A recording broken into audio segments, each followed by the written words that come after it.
Pernah tak anda rasa dah berjam-jam rancang satu sesi pengajaran, tapi bila laksanakan macam tak menjadi? Hari ni kita akan kupas satu plan induk yang boleh ubah semua tu, reka bentuk pengajaran. Anggap je ni macam blueprint rahsia untuk pastikan setiap minit pengajaran anda betul-betul beri impak. Cuba bayangkan ni, anda nak bina rumah idaman. Adakah anda akan terus upah kontraktor dan suruh mereka mula kerja tanpa sebarak pelan seni bina? Mesti tak kan? Sebab kalau macam tu, hasilnya pasti huru-hara. Dinding mungkin sengit, bilik salah saiz. Prinsip yang sama sebenarnya terpakai dalam dunia pendidikan kita. Tanpa pelan yang kukuh, pengajaran kita pun boleh jadi tak tentu arah. Jadi, macam mana kita nak jadi arkitek pembelajaran yang lebih hebat? Okey, dalam perkongsian kali ini, kita akan rungkai persoalan tu. Mula-mula, kita akan tengok risiko mengajar tanpa arah tuju. Lepas tu, kita fahamkan apa itu plan induk pembelajaran, kita bandingkan dua model utama, dan yang paling penting, macam mana nak pilih yang betul untuk rancang kejayaan kita. Baiklah, jom kita mulakan dengan melihat apa yang berlaku bila kita cuba membina satu sesi pengajaran tanpa plan yang betul-betul rapi. Apakah risikonya? Jom kita tengok. Macam rumah yang dibina tanpa plan tadilah. Pengajaran tanpa reka bentuk yang jelas boleh jadi kucar-kacir. Kelas kita mungkin melalut, tak fokus, tak konsisten. Dan yang paling menakutkan, ia mungkin langsung tak kena dengan apa yang pelajar kita perlukan. Akhirnya, bukan saja mereka yang kecewa, kita sebagai pendidik pun akan rasa penat dan hampa. Okey, kalau mengajar tanpa arah tuju tu masalahnya, apa pula penyelesaiannya? Di sinilah pelan induk pembelajaran kita memainkan peranan.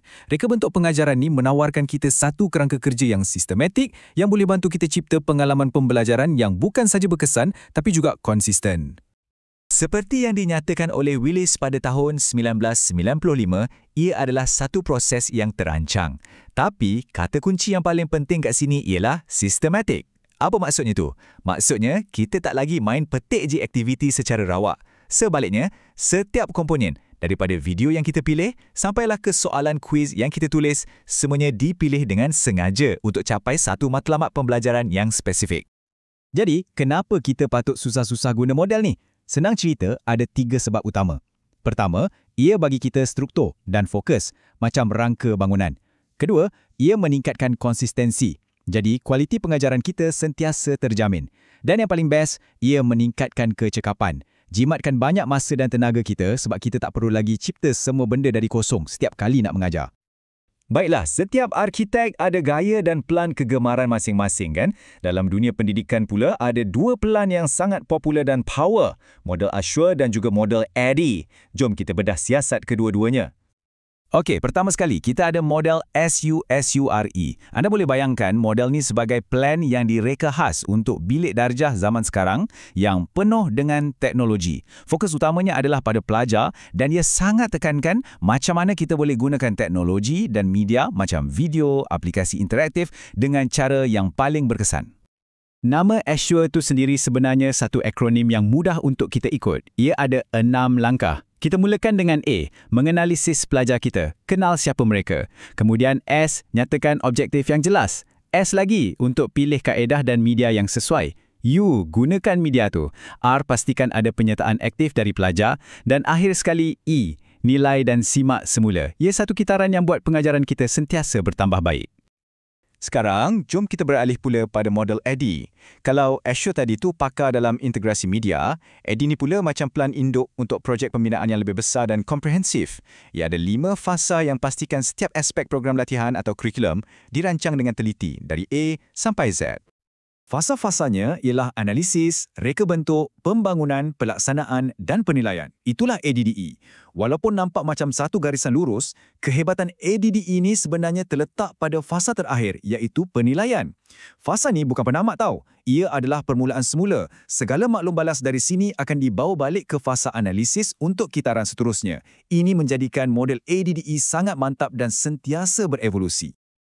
Okey, kita dah tengok dua pelan induk yang hebat, masing-masing ada kekuatan tersendiri. Ini dah tentu bawa kita kepada soalan yang paling penting bagi semua pendidik. Antara Ashur dengan Eddy, macam mana kita nak pilih yang paling sesuai untuk kita? Soalan ini memang sangat penting. Pilihan anda akan bergantung pada beberapa faktor utama. Contohnya, sumber yang anda ada, jenis kandungan yang nak disampaikan dan apa matlamat akhir anda. Jadual ni bagi perbandingan terus yang sangat berguna. Cuba kita tengok baris jenis kandungan. Kalau anda nak bina satu sesi yang kaya dengan video dan animasi, Azure mungkin pilihan yang lebih fleksibel dan pantas. Tapi kalau anda sedang merancang satu kurikulum jangka panjang yang kompleks, seperti yang disebut dalam baris matlamat organisasi, struktur mendalam ADDE mungkin pilihan yang lebih mantap. Kuncinya adalah padankan model dengan konteks dan matlamat anda sendiri. Selepas kita terokai semua plan induk ni, ada satu perkara yang jadi sangat jelas. Pengajaran yang betul-betul memberi impak, ia bukanlah sesuatu yang terjadi secara kebetulan atau nasib baik semata-mata. Dan inilah rumusan yang paling penting sekali. Sama macam seorang arkitek yang mereka bentuk sebuah bangunan yang hebat, seorang pendidik yang hebat pula mereka bentuk pengalaman pembelajaran yang luar biasa. Semuanya adalah satu proses yang disengajakan, penuh perancangan dan teliti. Jadi, sebagai penutup, saya tinggalkan anda dengan soalan ni untuk direnungkan. Apakah plan induk yang akan anda gunakan untuk membina kejayaan anda yang seterusnya? Ingat, anda bukan sekadar seorang pengajar. Anda adalah seorang arkitek pengalaman pembelajaran. Selamat mereka bentuk.